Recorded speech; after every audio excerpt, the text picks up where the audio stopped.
Jennifer at Home, and I'm so happy you're here today to join me for Let's Learn to DIY Bows.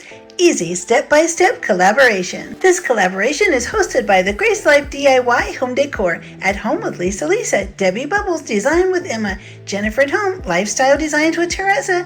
This is Aria and Z9 Designs. I am so excited to show you how I make bows. I have this ribbon here, and it always works much easier to have a ribbon that has the same pattern on both sides. That way you don't have to worry about having a side that's plain if you don't get it twisted just right. If it's the same on both sides, it'll always look great. And this ribbon is wired. It has a little wire down along each side, so that means when you bend it and mold it and shape it, it stays really nicely in place.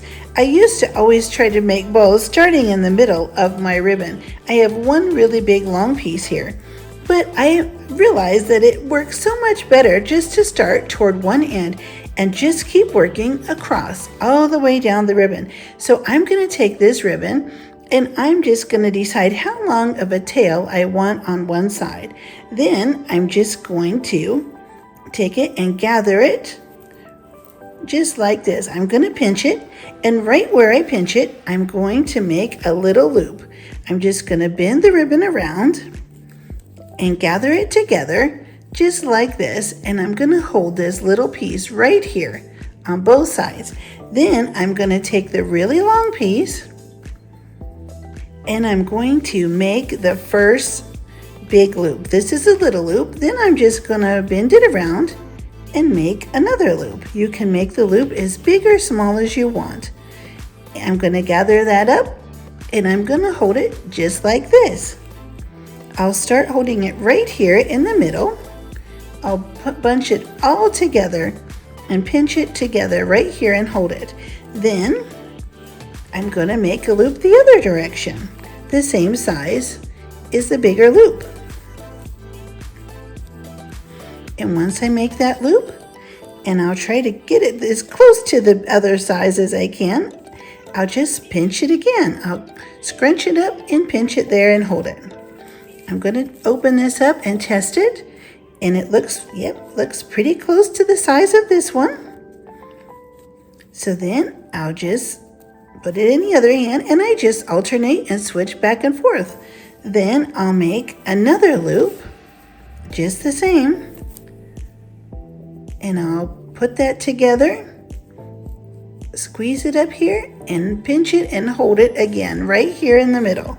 I'll switch hands. I just keep switching hands and alternating back and forth. I'll make another ribbon loop. There we go, another loop. As close to the size of this one as possible. And there we have it. I'm pinching it there. I'm going to switch back again. And I just keep alternating back and forth. Now at this point, I can make one more loop.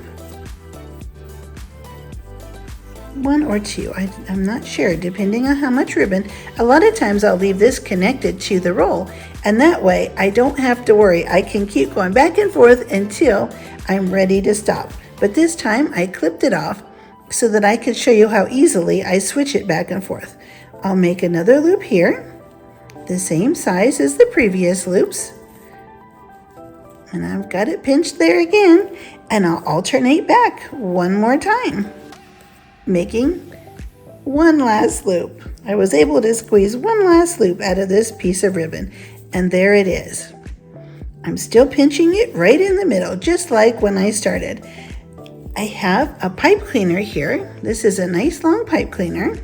And I chose a green one so that you could easily see it. I thought about going with a black or white, but I thought, let me go with something with a little color so that you could see what I'm doing here.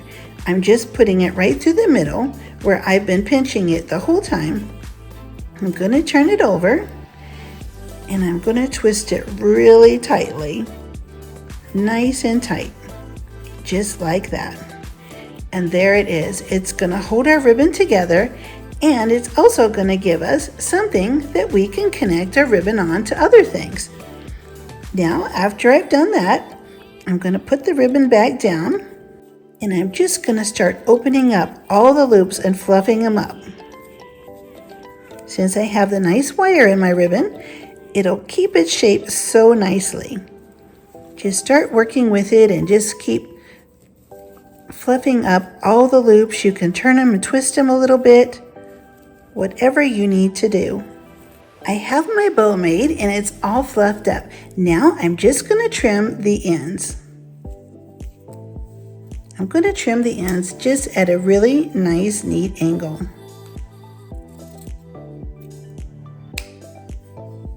I'll do this one just the same. All of the channels in this collaboration will be listed below. Now my bow is all ready to use on a Christmas package or on a lantern or any other holiday things. Let me show you one little extra tip real quick. If you'd like to do a different cut on your ribbon, some people like to put a little angle cut and they'll clip up this way and this way, but it's hard to get it even. So you could just fold your ribbon in half, just like this. Put the two bottom corners together. I'm using this ribbon so you can easily see. Put the two bottom corners together and just hold it nice and snug. Then from the bottom two corners, just snip upward and make one little clip. And this is how you get that type of a tail on your ribbon. If you want to double check the tails on your ribbon, you can always put them back to back, just like this, and make sure you have them cut nice and even.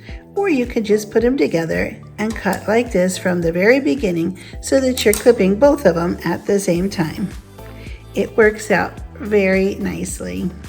I'm so glad you joined me today, and I really hope that you'll subscribe and click the like button. And I'll see you next time.